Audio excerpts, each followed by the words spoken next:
There was a time when motorcycles sounded like this, and we didn't know how good we had it. The 600 Supersport era was different. Screaming engines, zero filters, and pure rider connection at 15,000 RPM. Today, we're counting down the 14 best used 600s still worth owning, before prices climb and the clean ones disappear. From bulletproof street bikes to unhinged track weapons, this is how you buy a legend without overpaying.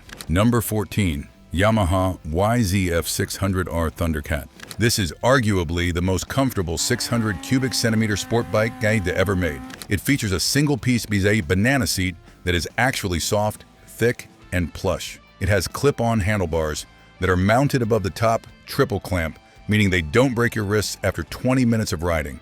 You can actually ride this bike to the track, do a track day, and ride home without needing a chiropractor. However, time has moved on, and the Thundercat shows its age.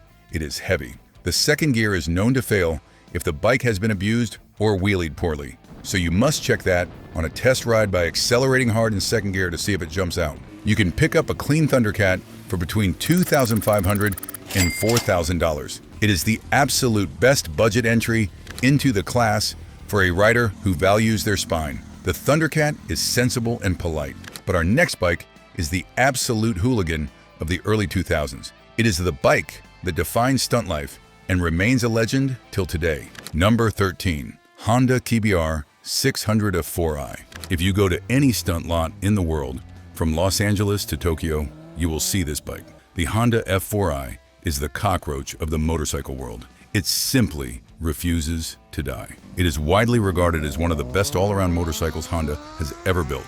This was the transition point where Honda added fuel injection but kept the all-day comfort of the older models. It features a split seat on the sport models or a banana seat on the 2004 to 2006 models, making it a fantastic daily rider. The engine is bulletproof. You can wheelie it for 10 miles, starve it of oil, drop it off a cliff, pick it up, and ride it home.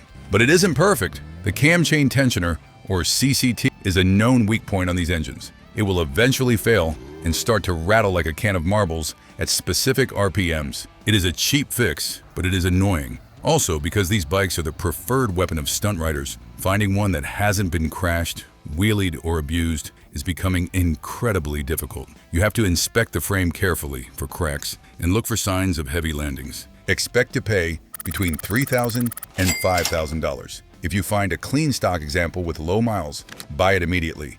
It is an investment that will not lose value. The F4e is reliable and friendly.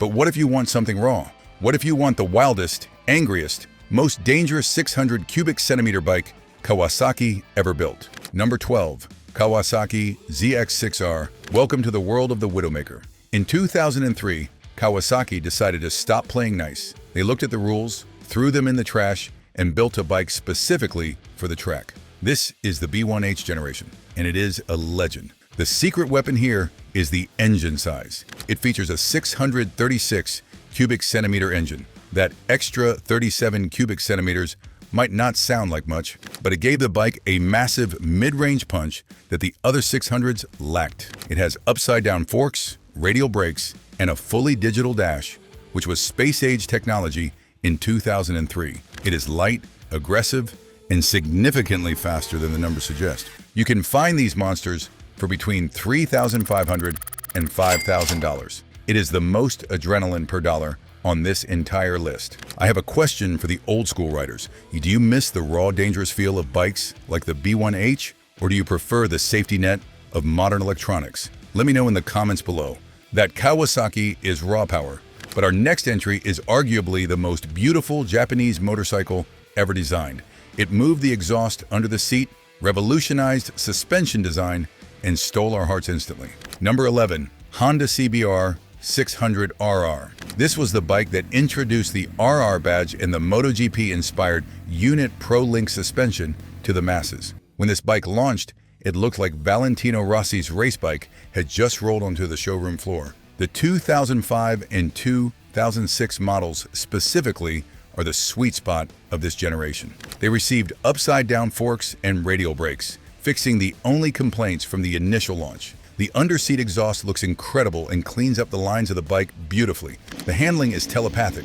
You just think about turning, and the bike is already leaned over. It is perfectly balanced, with a chassis that feels incredibly stable mid-corner. But there is a catch. To make this bike handle so well on the track, Honda sacrificed the street performance. It has zero low-end torque. The engine feels completely dead below 8,000 revolutions per minute. You have to rev it to 10,000 just to leave a stoplight quickly. Prices are rising. Expect to pay between $4,500 and $6,500. A clean 2006 model in the Phoenix livery is a collector's item in the making. Honda went for perfect balance, but Triumph decided to break the rules entirely. They deleted a cylinder, narrowed the frame, and created a sound that changed the industry forever. Number 10. Triumph Daytona 675. In a sea of screaming Japanese inline fours that all sounded the same, the British arrived with a 3-cylinder scalpel. The Daytona 675 is narrow, loud, and very fast. It proved that you didn't need 4 cylinders to win Supersport shootouts. The magic is in the engine. The 675 cubic centimeter triple is the perfect compromise. It has the low-end torque of a twin and the top-end scream of a 4. The sound is an intoxicating whistle growl that you never ever get tired of. The chassis is incredibly narrow, making it feel like a 250 cubic centimeter bike with 120 horsepower. It won almost every magazine shootout for 5 years straight because it was so agile and punchy. But owning a British bike from this era comes with caveats. It is tiny. If you are over 6 feet tall, you will look like a monkey on a football and your knees will ache. The electrical system, specifically the regulator/rectifier, is notorious for failing and leaving you stranded. Parts are also more expensive and harder to find than their Japanese rivals. It requires a bit more love and patience to own. These hold their value well. Expect to pay between $4,000 and $6,500. The Triumph is exotic and quirky, but sometimes you just want the wildest, most unfiltered Suzuki experience possible. This next bike is the last of the analog Gixxers before they started worrying about emissions and weight restrictions. Number 9. Suzuki GSX-R600. Ask any Suzuki enthusiast which 600 is the best, and they will almost unanimously point to the K6 and K7 models from 2006 and 2007. It was the lightest, punchiest, and most compact GSX-R ever made. Suzuki removed all the fat for this generation. It weighs nothing. The engine is a gem, with a surprisingly strong mid-range for a 600, making it great for street riding. It features a gear position indicator, which was a luxury back then, and a slipper clutch as standard. The aftermarket support is endless. You can build this into a track weapon for pennies, because parts are everywhere. However, it has its quirks. The rectifier is placed directly behind the radiator, so it gets cooked by the engine heat and fails regularly, which is a classic Suzuki trait, if you ask me. The paint quality isn't quite as deep or durable as a Honda, and it has a reputation for being owned by enthusiastic riders who prefer t-shirts to leather jackets. You need to inspect used models very carefully for crash damage, abused clutches, and skipped maintenance. You are looking at $4,500 to $6,500. If you are enjoying this list so far, do me a favor. We are digging through the history books to save you money. Click that like button so we can keep bringing you these buyer's guides. Suzuki focused on shedding weight, but Kawasaki focused on suspension tech. Our next bike introduced big piston fork technology to the masses and brought the 600 engine back to the racetrack, but at a cost to the street rider. Number 8. Kawasaki ZX-6R 2009 to 2012. This generation is the confusing one for Kawasaki fans. For these years, Kawasaki dropped the cheater 636 engine and went back to a pure 599 cubic centimeter motor to homologate the bike for racing. It is a razor-sharp track tool designed to win trophies. The headline feature is the Showa Big Piston Forks, or BPF. This suspension provides incredible feedback under hard braking, preventing the front end from diving too quickly. The chassis is stable and planted, giving you massive confidence. The engine is peaky and loves to be screamed, and at 16,000 revolutions per minute. It looks aggressive, with sharp, angular lines that still look modern today. But because it lost the 37 cubic centimeter advantage, it feels gutless on the street compared to the older models. You have to work the gearbox constantly to stay in the power band. Taking off from a stop requires a handful of throttle. It is a track bike with lights, not a street bike, and it punishes you for riding it slowly. Prices range from $5,000 to $7,500. While Kawasaki was chasing peak power numbers, Honda decided to build the perfect mid-range supersport. This next bike is widely considered the best street-focused 600 ever made because it does everything perfectly, perhaps too perfectly. Number 7. Honda CBR 600RR. The 2007 redesign changed the game for Honda. They shaved massive weight off the bike and tuned the engine specifically for mid-range torque. It doesn't have the top-end rush of the Yamaha, but it destroys it in the real world where you actually ride. It is effortless to ride. The ergonomics are surprisingly decent for a sport bike. It features an electronic steering damper that stiffens up at speed to prevent tank slappers, but stays loose at low speeds for easy parking. It is reliable as a hammer. You can commute on it, tour on it, and track it. It is the true jack of all trades in the supersport world. Expect to pay between $5,000 and $8,000. Honda played it safe and sensible, but Yamaha went full race mode. This next bike is notorious for having zero power below 10,000 RPM, but when it hits, it feels like a turbocharger just kicked in. Number 6. Yamaha R6, 2008 to 2016. This is the screamer. This generation of the R6 remained virtually unchanged for nearly a decade because it was so dominant in racing that Yamaha didn't need to fix it. It is the poster child for the 600 class. The chassis is the star here. This bike turns faster than anything else on this list. It is telepathic. You look at the apex and you are there. The engine revs to the moon with a 16,500 RPM redline. It uses a magnesium subframe and a titanium exhaust to save weight. It is a race bike with mirrors. If you do track days, this is the default choice for a reason. But on the street, it is miserable. The clip-ons are extremely low, the seat is a plank of wood, and the engine makes absolutely zero power below 8,000 revolutions per minute. The Yamaha tax is real. These hold their value incredibly well. Expect to pay between $6,000 and $9,500.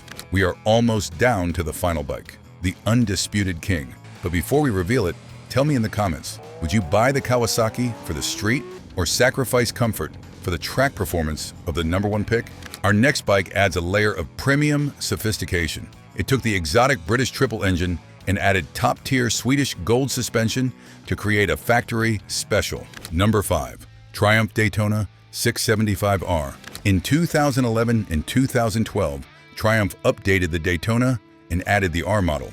This is the bike for the connoisseur, the rider who appreciates fine components and isn't afraid to pay for them. It comes straight from the factory with Öhlins NIX 30 forks, a TX 36 rear shock, and Brembo monoblock brakes. These are parts you usually have to spend thousands of dollars to add to a Japanese bike. It also features a factory quickshifter. The Generation 2 styling is sharper, and the engine is slightly more powerful. You are paying for the premium components. Look for prices between $7,500 and $11,000. Stop scrolling. If you are looking for a track bike, the Triumph R is the best bang for your buck in terms of suspension. Click subscribe so you don't miss our full suspension setup guide coming next week. The Triumph is premium, but Suzuki struck back in 2011 with a redesign that focused on pure balance and rider comfort. This next bike is the underrated gem of the modern era that nobody talks about. Number 4. Suzuki GSX-R600 L1 2011 Plus. The L1 generation GSX-R600 is often overlooked, but it is actually one of the best bikes Suzuki ever made. They went back to the drawing board to create the ultimate road-going supersport. They shaved nearly 20 pounds off the previous model, making it flickable and agile. It comes with Brembo monoblock brakes, which are a huge upgrade over the old 𝐏𝐄𝐑. It has Showa big piston forks for stability. It features SDMS or Suzuki Drive mode selector. Although let's be honest, you will always leave it in A mode. The ergonomics are the best in the class. The foot pegs are adjustable from the factory. It is fast, comfortable, and brakes incredibly well. The downsides are mostly cosmetic and electronic. The styling is a bit dated compared to the modern R6. The master cylinder on the brakes was a recall item, so you need to make sure that work has been done. It lacks traction control or ABS, which puts it behind the newer competition in terms of safety features. It is a bargain for what you get. Look for prices between $6,000 and $9,000. Stop scrolling. We have reached the podium, the holy trinity of the 600 class. These final 3 machines are not just motorcycles. They are the final bosses of the inline 4 era. But before we crown the king, do me a favor. If you love screaming engines and high RPMs, smash that subscribe button right now. Let's keep the Supersport dream alive. Are you ready? Let's go! Number 3. Honda CBR 600RR, 2013 to 2020. This is the facelifted CBR with the new wheels and the face that looks like a pissed-off robot. Honda took the perfection of the 2007 model and refined it to the absolute limit. It received new Showa big piston forks and lighter 12-spoke wheels, which improved the already excellent handling. The ECU was remapped for even better throttle response, eliminating any jerkiness. It is the most user-friendly Supersport ever made. But Honda was very conservative. It still lacks a slipper clutch on the earlier years of this generation and has no traction control. While competitors were adding electronics, Honda just polished the mechanicals. Some riders find this purity refreshing, others find it outdated for the price. And these command a premium due to their reliability. Expect to pay between $7,000 and $10,000. Honda polished a classic, but Kawasaki brought back the cheater engine and added modern electronics to create the ultimate street weapon. This bike combines torque, tech, and value in a way nothing else can match. Number 2. Kawasaki ZX-6R636. Kawasaki realized that for the street, displacement is king. They brought back the 636 cubic centimeter engine and added traction control and power modes. This is the best street bike on this list. The extra 37 cubic centimeters gives it torque that makes city riding effortless. You don't have to downshift to pass a car on the highway. The traction control is a lifesaver on cold tires or wet roads. It has a slipper clutch and excellent suspension. It is fast, tech-loaded, and significantly cheaper than the Yamaha R6. It is the smartest purchase you can make if you ride primarily on the road. This bike represents incredible value. Look for prices between $6,000 and $9,000. Do you like this video? Click that like button, and if you want to support us even more, become a member. Have early access to the newest videos. And finally, the number 1, the bike that refused to compromise, the bike that looks like it came from the year 2030, the last true 600 cubic centimeter race replica that captured our hearts and emptied our wallets. Number 1, Yamaha R6. This is it, the final generation. The R1 styling wrapped around a 600 chassis. It is the most aerodynamic, most aggressive, and most desirable 600 cubic centimeter motorcycle on the planet. Just look at it. It is stunning. It features the 43mm KYB forks straight off the R1 Superbike. It has a larger front axle for massive stability under braking.